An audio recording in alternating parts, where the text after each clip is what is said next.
Okay, magandang umaga. Gusto kong gayahin yung boses ni Gerald eh. Kaso hindi ko makuha yung tamang timbre ng kanyang boses. Malapit na ba yung pagkasabi ko? But, hindi ko kayang i-maintain, bro. Really appreciate the welcome, the communion, the giving messages today. It really helps our hearts, no? Today, February na. Wala kami last February, last week kasi we had a marriage retreat. But I watched the service and I listened to Phil's message, which was awesome. Ayan, sana di lumaki ulo niya. But he's a brother I do respect a lot, the way he preaches, the way he shares his heart. Sana more often. Yeah. Also, February is special for our family because as many of you know, Faye celebrated her 35th spiritual birthday nung Friday. Also, on the 24th physical birthday niya. Ina-announce ko para magsimula na kayo mag-ipon para sa regalo sa kanya. Tumatanggap na po. Para sa kanya naman, para sa kanya. Okay. Ha?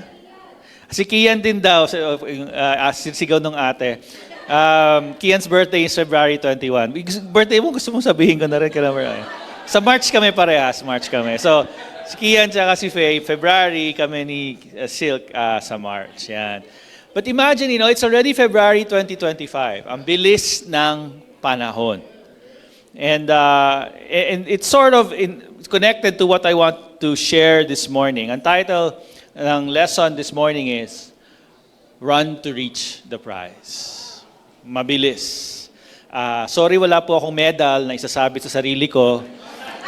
Tulad ni Chris, bro. But I hope that the message today, ayun, nilabas pa. Bro, dala-dala mo yan araw-araw. Grabe. Oh my. Okay. Sige, bago tayo magpatuloy, I think we need to pray. Alright. Let's pray. Panginoon, maraming salamat po sa pagkakataon na pwede namin tingnan ang iyong salita. Para tingnan na aming buhay at tingnan kung paanong paraan pa kami pwedeng magbago. Ano ang gusto mong mangyari sa buhay namin at para tulungan kami, God, na maging tao na kaaya-aya sa inyong harapan. God, help us, Father, to be the kind of people you want us to be. Allow us, Father God, to understand the Scripture. Sana po talagang bumaon sa isipan, sa puso namin. At God, tulungan niyo po kami magdesisyon at gumawa ng tamang hakbang para kami ay mas maging mabuting tao at matapos ang aming karera sa isang paraan na kaaya-aya sa inyo. Muli po, maraming salamat sa umagang ito. It's in Jesus' name we pray. Amen. So the scripture the text I want to take a look at today is 1 Corinthians 9, verse 24 to 27. We'll take a look at it in the ESV version, but we'll be using different versions to understand it better. So in 1 Corinthians chapter 9, verse 24 to 27, it says, "Do you not know that in a race all the runners run, but only one receives the prize? So run that you may obtain it. Every athlete exercises self-control in all things. They do it to receive a perishable wreath, but we an imperishable. So I do not run aimlessly. I do not box as one beating the air, but I discipline my body and keep it under control, lest after preaching to others, I myself would be disqualified." It's a very inspiring scripture. Actually, it's the first scripture I studied in a quiet time series I was doing for myself. I'll tell more about that later. So the very first thing that he says, do you not know, di nyo ba alam, na sa isang karera, and here a lot of scholars say Paul was talking about the Isthmian Games na sponsored ng Corinth. It's kind of like the Olympics, Olympia sa lumang Greeks, but every 2 years. So it's very similar. The same athletes compete dito sa competition na to. And most of the time, it's about running. So sabi ni Paul, in a race, everybody runs. Kung hindi ka tumatakbo, you're not in a race. You might be standing on the racetrack, pero kung nakatayo ka lang doon, you're not in the race. You're just on the racetrack. You need to be running if you're part of the race. But not everybody runs the same way. Even as an elementary student, marami kaming laro noon kasi wala pang cellphone noon. Ang laro namin, takbuhan, habulan, right? Agawang panyo, agawang base, ano ba yung mga agawan na yan? Takbuhan talaga. And I notice how me and Mike, we run different ways. Right? And I'm sure you recognize that as well. And we all run in different ways. Some run fast, some run slow. Run pa rin, pero slow. Right? Some run smart, preserving the energy and using the arms para to propel yourself forward. Or some run foolishly with all these weird movements that slow them down.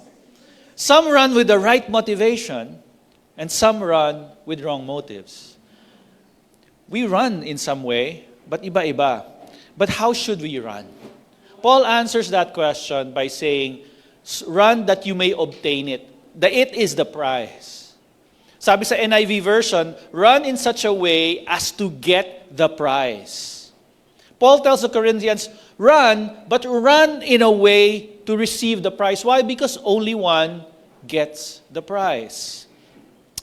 In such a way, yung nakakita sa NIV, in such a way, means that parang ito dapat yung paraan ng pagtakbo, right? Why? Because walang consolation prize. Walang certificate of participation. It's not enough that you run. You should run in such a way that ang intention mo is to win. Because hindi guaranteed na basta tumakbo ka, okay na. Kailangan tumakbo ka with the intention of winning. Hindi pwedeng nonchalant. Okay. Hindi pwede, o sa mga nas nakakatanda tulad ni Christian, hindi pwedeng papetiks-petiks. Diba? We should not expect some kind of trophy simply for participating. They are to run as if their life depended on it. Parang it's a matter of life and death because it truly is. So it's all about giving your best. We need to run with the intent of winning. Pero what is the race Paul talking about? And I thought about it. Ano ba yung race na to that Paul was talking about? So, una, the rule in interpretation is we look at the context. Ano yung mga sinabi ni Paul before this scripture? So in chapter 9, actually in chapter 1 to 23, before the verse here, Paul is talking about, in general, preaching the gospel. Ang pinag-uusapan niya yung pangangaral lang salita. In verse 1 to 15, kinakwento niya yung kanyang estado as an apostle, na nagpipreach siya dahil apostle siya, and para lang hindi magkaroon ng balakid yung pagpipreach siya ng gospel, hindi siya tumatanggap ng financial support. Kasi he wants to preach the gospel. It's not for the money. And then, pagdating sa verse 16 to 18, you can read there, yun nga, that Paul wants his desire to preach the gospel without taking support. And then verse 19 to 23, and I think Phil mentioned this, a message niya last week, Paul talks about becoming all things to all people to save them. His desire to preach to all kinds of people, he's willing to become like them, to relate with them, at para malaman ng pakiramdam nila, anong pinagdadaan nila, para mas maging epektibo siya sa pagtulong sa kanila. It's all about preaching the gospel, I think. So maybe the direct application of what Paul is saying in verse 24 to 27 is that we should reach out to people in a way that we intend to succeed. And we don't just reach out to people just for the sake of reaching out to people. Invite people just for the sake of inviting them to church, or study the Bible people just for the sake of studying the Bible with them. That when we do acts of evangelism, of sharing, of reaching out to people, whether it's studying the Bible with them, building a relationship with them, spending time with them, getting to know them, all these things that we do to help people, we should do it with an attitude of, I want to succeed. Na hindi yung, basta nagawa ko naman siya, okay na yun. That's the heart maybe that Paul was trying to say here. So what is our attitude towards evangelism? Are we still thinking about reaching out to people? And I must confess, this is not something I think about every day. Hindi siya yung araw-araw kong naiisip. How do I reach out to people? And if we are reaching out to people, and I know many of you are, ginagawa niyo yan, are we doing it just for the sake of doing it? Or are we doing it because we want to succeed. We really want to help people. Just like the heart of Paul. Just so he can save as many as he can. That's his heart. Is that our heart? Run to reach the prize. While this might be the direct application of the principle, I think it also applies in general in our attitude as a Christian. Our attitude towards our Christian life. Living our Christian life, not just to our evangelism. Why? Well, one reason is because there are many scriptures that talk about giving our all. For example, in Romans chapter 3, verse 23, it says, "Whatever you do, work at it with all your heart, as working for the Lord, not for human masters." So, ano man daw ang ginagawa natin, ano man ang trabaho, ano man ang status natin, nag-aaral pa, may trabaho, retired na ako, ano man ang ginagawa natin, buong puso nating gawin. Because ang Diyos ang ating master. Sabi rin sa Ecclesiastes chapter 9 verse 10, "Whatever your hand finds to do, do it with all your might." Pagbuhusan mo ng iyong buong makakaya. Bigay ang lahat. Sabi rin sa Luke chapter 13 verse 24, "Make every effort to enter through the narrow door." Pagpilitan, pagsikapan, gawin ang lahat para lang makapasok sa pintuan. Sabi rin sa Mark chapter 12 verse 30, "Love the Lord your God with all your heart and with all your soul and with all your mind and with all your strength." Buong puso, buong kaluluwa, buong pag-iisip at buong lakas. Lahat ibibigay. And you see, these are just examples and you probably know more scriptures. Na ang tinuturo niya, kailangan, pag ginagawa natin para sa Diyos, ibibigay natin lahat, hindi yung reserved, hindi yung minimum requirement. And you think about running a race, for those of you who have run a race, alam natin that when we run a race, we need to give our all. Right? Bibigay mo lahat. When we run, we give our maximum effort. But is that what we are doing in our Christian life? Are we giving the maximum effort? Or yung tinatawag na substantial compliance lang? The minimum requirement? Buo ba o partial? But you think about, pero mahirap kasi yun yung pagbigay ng lahat. Right? Mahirap yung ibuhos lahat. Why should we do it? What is all our efforts for? Worth it ba siya? And I think this is particularly true for Christians who've been around for many years. Right? Maybe kasi nung bago tayong Christian, we're very excited because bago, it's new. But as we grow older, we hear messages, we hear communion, we do special missions year after year after year. And as we grow older, minsan naisip natin, worth it ba tong pinaghihirapan ko? Especially when we see other people who don't do what we do and parang mas masaya sila kaysa sa akin. Ito pang ginagawa ko bilang Christian, is it worth it? Worth it ba ang pagbibigay ng buong puso? Now next, Paul says, the picture there is this is the Stephanos, right?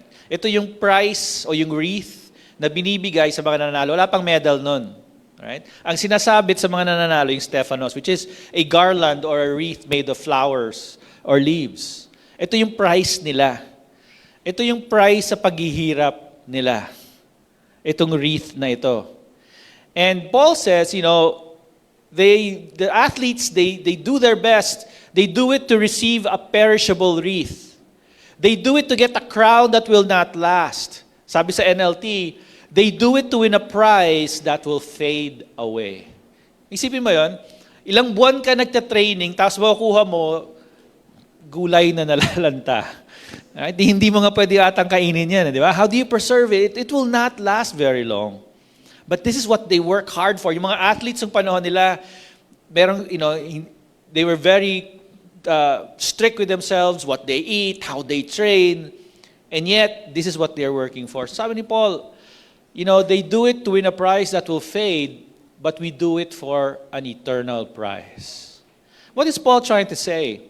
Paul's point is that kung yung mga atleta ng panahon nila, they work so hard, they run with the intent of winning for something that doesn't last. How much more should we as Christians work harder for things that last forever? Kung gaano katindi yung paghihirap ng tao sa mga bagay na hindi naman tumatagal, di ba mas logical na mas matindi, at least equal ang effort na binibigay natin sa mga bagay na panghabang panahon. It's amazing how people can work so hard for things that don't last. You can see it around us. Nakita rin natin yan sa buhay natin. Do you remember a time when you really worked hard for something, but once nakuha mo na, parang sandali lang pala yung enjoyment, yung satisfaction. Right? After a while, wala na. Right? Like, I remember working so hard to have high grades. And I was happy when I had high grades. When I graduated, I was happy maybe for a few days, for a few weeks. But after a while, wala na. Tapos na. That it doesn't last. And the benefits of most things we work hard for don't really last. They don't last. And how much effort should we put on things that do last? So the first point, to run to reach a prize, the very first thing is we need to seek the eternal prize. And what is eternal is heaven. Everything in heaven, that's eternal. There is no greater prize. There is no greater motivation.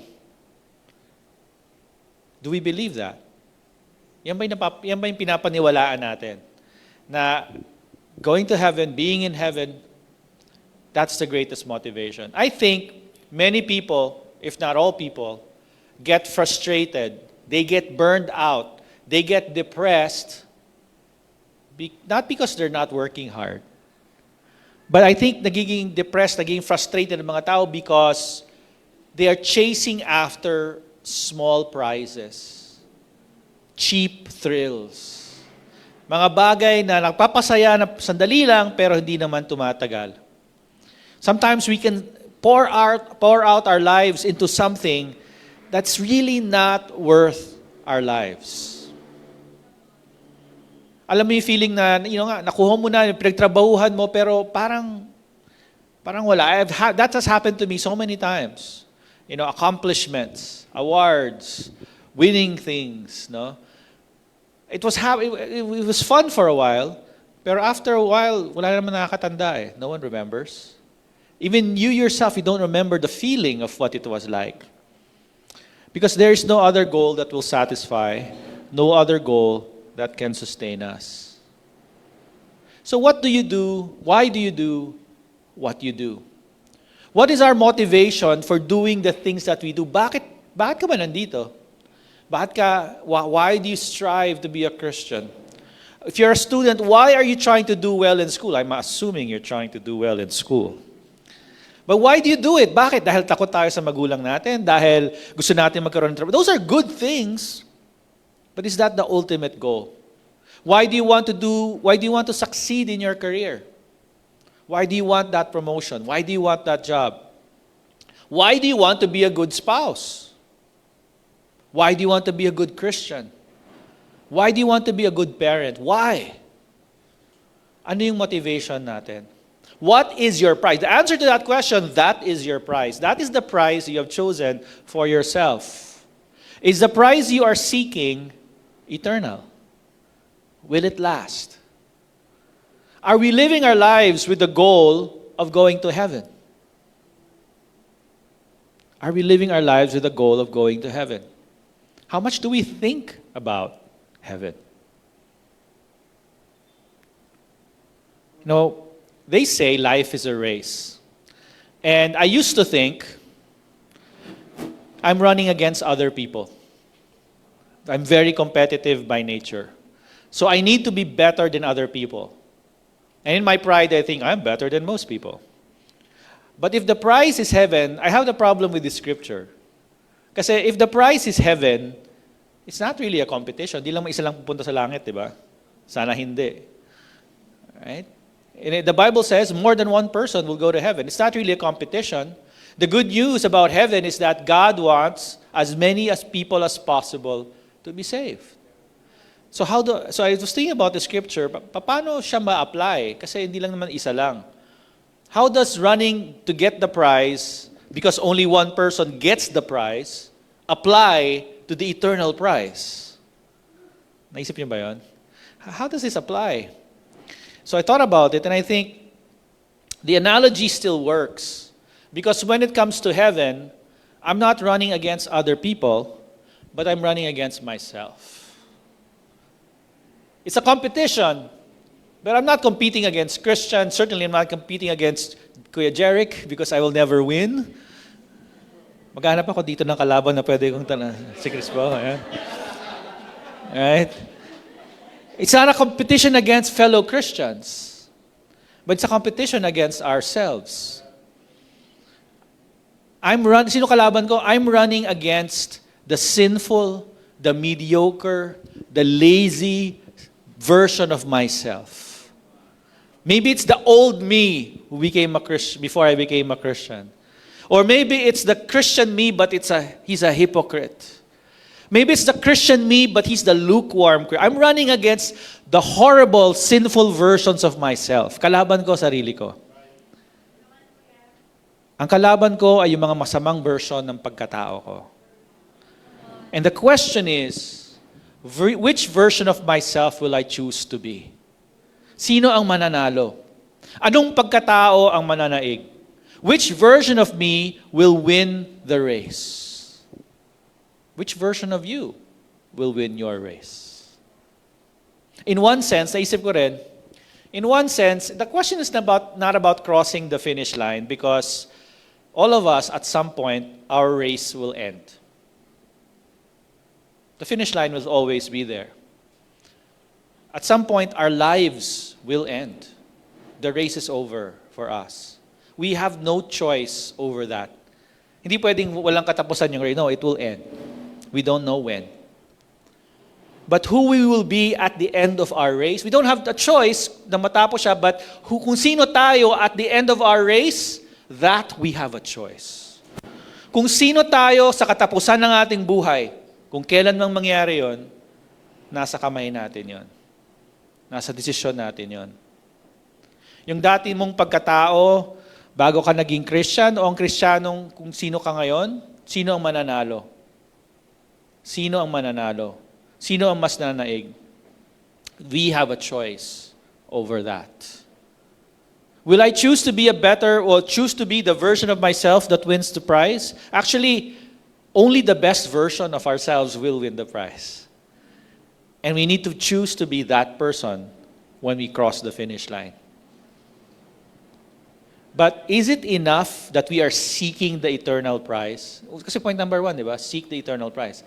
Is that enough? Sapat na ba na yung langit yung gusto nating makamit? Well, Paul continues. Sabi niya, so I do not run aimlessly, I do not box as one beating the air. Sa NLT, pagkakasabi niya doon, so I run with purpose in every step.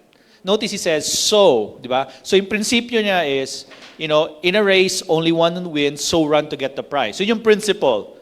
And then Paul says, so, dahil yun yung katotohanan, ito yung gagawin ko. So it's amazing, Paul shifts. No? Ito yung principle, ito ang ginagawa ko. Paul was applying the principle to himself. Dahil ito yung principle, ito yung katotohanan, ito yung gagawin ko. And I think, ito dapat ang ginagawa natin each time we read the Bible. We read the Bible, we see a principle, so, ito gagawin ko. I mean, when we have our quiet time, it's not just about reading the Bible. It's about applying what we read to our lives. Ano yung so ninyo when you read the scriptures? And so, for Paul, sabi niya, I do not run aimlessly. Hindi ako tumatakbo na walang patutunguhan. Sabi niya, I do not box as one beating the air. Hindi ako sumusuntok sa hangin. So what does it mean to run aimlessly? To run aimlessly is to run without a goal. Walang patutunguhan, no plan, no purpose. Basta takbo lang ng takbo. What does it mean to box, beating the air? It's to move without reason, without effect, without impact kasi wala kang tinatamaan. It's useless. In both instances, sayang lang ang effort. Kahit na bigay mo lahat yung effort mo, ibuhos mo yung lahat, it's useless because it's not directed towards something. So the second point is to live intentionally. This phrase, intentionally, it's very popular today, right? And it's a very biblical concept. Everything that we do must be for a reason. May purpose. Hindi lang random yung ginagawa natin na kung ano lang, bahala na. Kasi as Filipino, we have this concept of bahala na. Diba? Bahala na si Batman, as if kasalanan ni Batman, kung ano mangyari sa buhay natin. Intentional means, lahat ng ginagawa mo may dahilan. At alam mo kung ano yung dahilan na yon. May patutunguhan, may purpose, may plano. And that reason, if we seek the eternal prize, must be connected to our eternal prize. See, life is not about being busy. Sometimes I feel good about myself when I'm busy. I must be a very good person because I'm busy. Marami akong ginagawa. Di tulad ng mga iba dyan na tamad. Yabang, di ba? But see, life is not about being busy. Life is about doing what matters most. Remember the lessons I gave last year about distractions and what matters most? What matters most to you? Ano may pinakamahalaga sa'yo?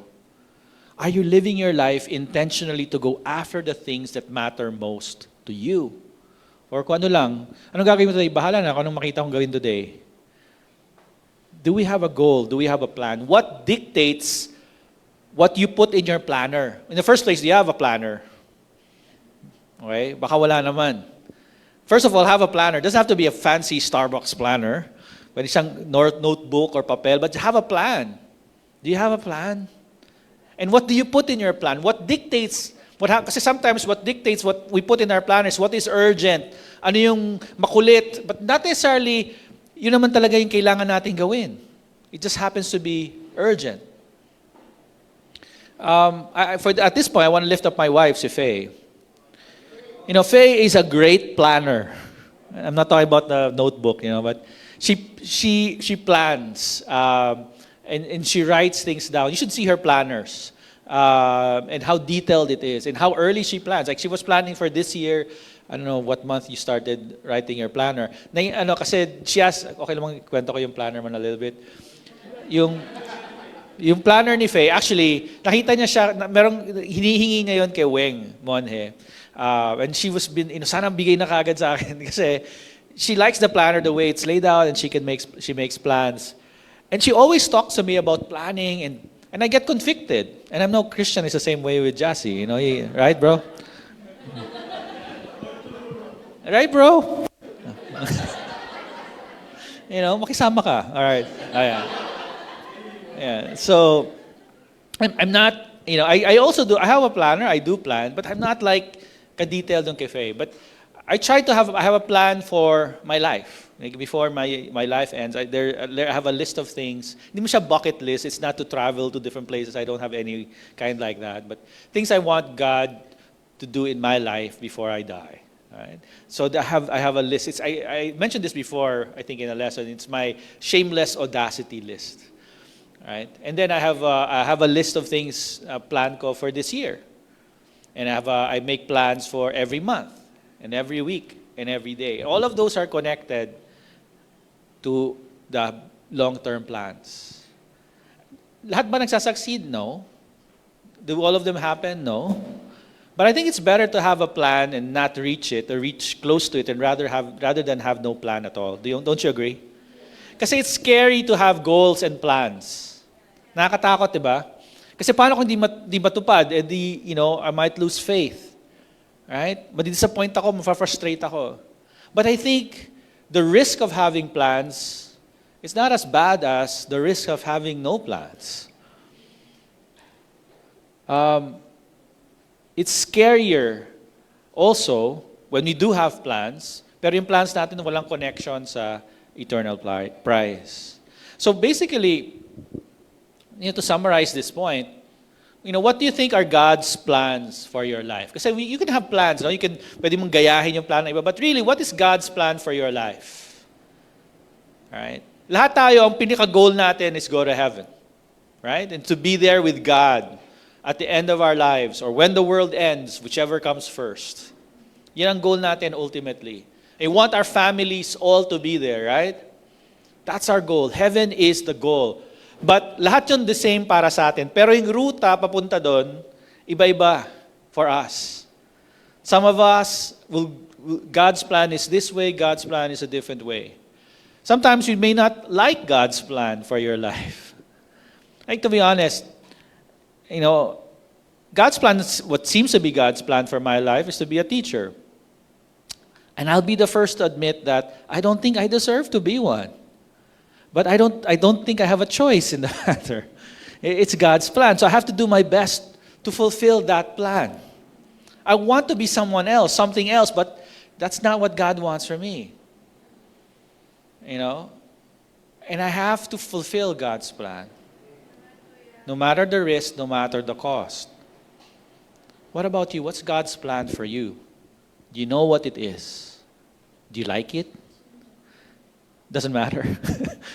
Are you fulfilling God's plan? After you know what God's plan is for you, what do you need to do to or become to fulfill those plans? The reason why I don't like sometimes God's plans for me is because I need to be better than who I am now. I need to be an example. I need to know the Bible. I need to be able to preach it well. I need to obey the Bible better so I can be a good example. It's hard. Pwede bang iba na lang? But that's God's plan. What about you? What do you need to do or become to fulfill yung plano ni God for you? Maybe it's to be a leader. Maybe it's to be a missionary. Maybe it's to be a great example sa trabaho mo. Maybe it's to be a good father. Maybe it's to be a good child. I don't know what it is. Anong plano ni God sa'yo? But you need to be actively, intentionally going after it, kung ano man yun.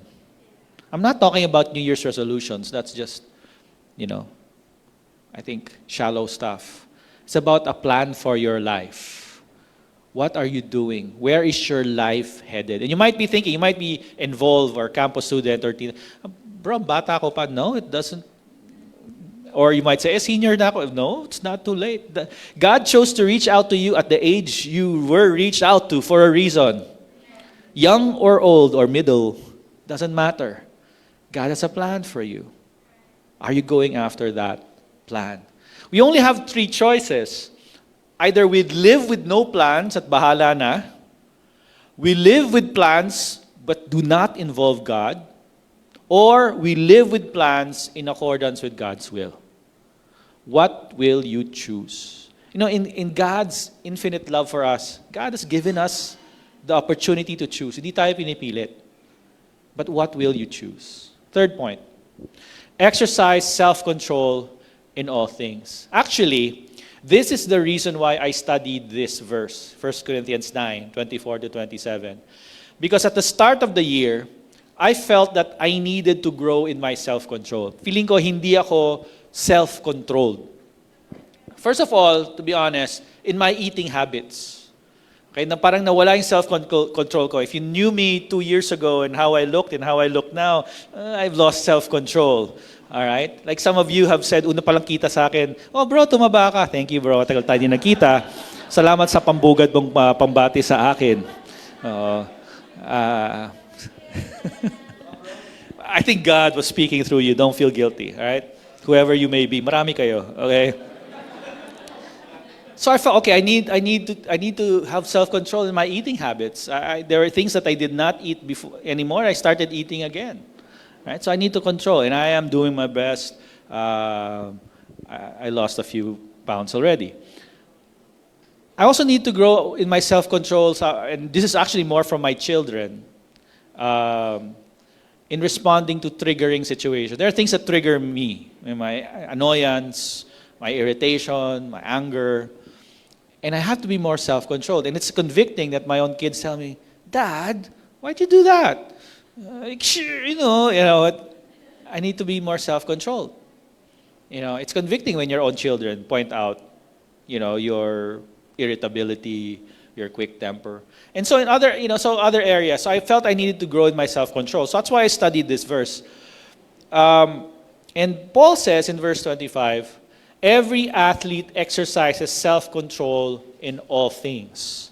Sabi niya sa verse 27, but I discipline my body and keep it under control. So in different parts, 25 and 27, he mentions it. So una, let's talk about every athlete exercise self-control in all things. In the old version, the NIV, ang pagkakasabi yan, every athlete goes into strict training. Right? But the actual translation in the Greek, in literal terms, would be exercises self-control in all things. It's a verb, right? Hindi ko na sabihin ko na yung verb. But the adjective of that verb means strong. So self-control is about strength. Ang nagpapakita na talagang malakas ka ay kung may self-control ka.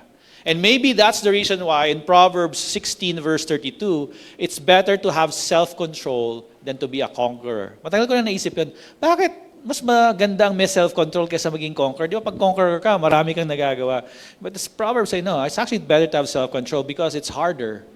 It takes more strength to have self-control than to be a conqueror.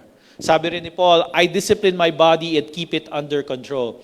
Now, to make a long story short, this could be a long story. The meaning of the phrase, discipline my body, literally means beating under the eye. That's the literal meaning. So the figurative meaning is you subject your body, you control it, you parang nagre-rebelde yung katawan mo, sinuntok mo para maging parang ganon. You control it, you keep it under subjection. And the idea is that we should be able to subdue our bodies. Kaya natin i-control and keep it under control. Nakalagay doon, keep it under control. The Greek, when you look at the Greek, the root is doulos, which is slave. So you make your body a slave. So our bodies should be our slaves, not our masters. So that's the idea behind self-control. Exercise self-control in all things. How is our self-control? How is our self-control when there are no Christians around? How is our self-control about how much or what we eat? And I'm preaching to myself. Right? How much self-control do we have over that? Pagkain lang yan eh. Pero yung pagkain, hindi tayo self-controlled. Paano pa sa ibang bagay? How much self-control do we have over how much we sleep? Eh maganda yung palabas eh. Puyat ka na. Alam mong may gagawin ka ng umaga the next day, pero magpupuyat ka. Although you know that you need your sleep. How much do we exercise? How much we spend? Diba? Paano tayo gumastos? How much self-control do we have? Or tuwing, alam mo ngayon, 11-11, 12-12, ano pa ba yung mga numbers na yan? 10-10. How much do we spend? Mas madali na kasi ngayon gumastos kasi digital na. Hindi mo nakikita lumalabas yung pera sa pitaka. Hindi mo nakikita nauubos yung pitaka mo. How disciplined are we? It's still self-control. How much self-control do we have about how we talk? Yung mga salitang lumalabas sa bibig natin. And I know this is big for me because sometimes I really talk too much. Like when I talk, I talk a lot. I should not talk so much. Don't worry, I'll end this lesson soon. Is there any area in our lives that we lack self-control? Maring may self-control tayo sa isang bagay, pero wala tayong self-control sa iba. Hindi yun okay lang kasi pantay. Because the scripture tells us, exercise self-control in all things. Right? And I wish I could give you a lesson on self-control. We don't have the time. But self-control is important. Maybe another time. Self-control is important. Just to give you an idea, if you've never done a lesson or a quiet time on yourself, on your self-control, I highly recommend it. For example, some scriptures that tells us about self-control. Sabi sa Proverbs 25:28, if we lack self-control, we are vulnerable like a city without walls. Right? Kung wala tayong self-control, vulnerable tayo to a lot of things. 1 Peter 4 verse 7 says that we need self-control in order to pray. Bakit tayo nahirapan nag-pray? Minsan kulang tayo sa self-control. In James chapter 1 verse 19 to 20 says, if we have self-control, we will be quick to listen, slow to speak, and slow to become angry. Ang dami pang benefits of self-control and how to get self-control. I recommend that you study the Bible. But in this case, in this verse, what about Paul? Why did he want self-control? For one specific reason. So that, ayan naman yung so. Siguro sa Bible, pag nakita kayong so, at saka therefore, watch out for that. So that, after I have preached to others, I myself will not be disqualified for the prize. So ibig sabihin, it's possible to be disqualified for the prize. Si Paul na to, Paul, the apostle, the one who started many churches, he was still concerned, I don't want to be disqualified for the prize. Now, kung si Paul na yan, na maingat, tayo pa kaya? See, winning, even in the athletes during their time, requires discipline. Any athlete that did not go through the months of discipline, yung panahon nila, they will be disqualified. Di sila makakompete. So even as Christians, it's possible to be disqualified for the prize. You know, I realize, again, that in life, all of us will finish the race at some point. But it's not about finishing first. It's about whether you're qualified to receive the prize. All of us will cross the finish line, guaranteed yan. It's not about who's faster or better or stronger. It's whether at the end of your race, you are qualified or disqualified to receive the prize. What if your race ended today? What if your race ended today? Will you be qualified or will you be disqualified? If you are not sure, I encourage you to study the Bible and find out. What does it mean to be qualified? What does the Bible say about being disqualified? Ano ba yun? Study the Bible and find out. In closing, we need to run to reach the prize. To do that, we need to seek the eternal prize, live intentionally, and exercise self-control in all things. Actually, it's a progression. We need to, in order for us to seek the eternal prize, we need to live intentionally. And in order for us to live intentionally, we need to exercise self-control in all things. It starts with self-control, and it ends with winning the eternal prize. Let's go to God in prayer as we end. Panginoon, maraming salamat po sa pagkakataon na ito na pwede namin tingnan ang iyong salita. God, maraming salamat sa Bible, Father God, that gives us guidance, that gives us inspiration. Sometimes or most of the time, it convicts us. God, sana po tulungan niyo po kami na magbago at maging tama kung anong bagay ang kailangang itama sa buhay namin. If we don't know what we need to do, I pray that we study the Bible and find out what you want us to do. I pray that for every one of us in this room today, here, that we will all seek the eternal prize, that we will all live intentionally, that we will all exercise self-control in all things. Thank you, God, for being patient with us, for taking care of us, loving us, Jesus for dying for us. And I pray that we could honor his sacrifice by living the right way. Thank you. It's in Jesus' name we pray. Amen.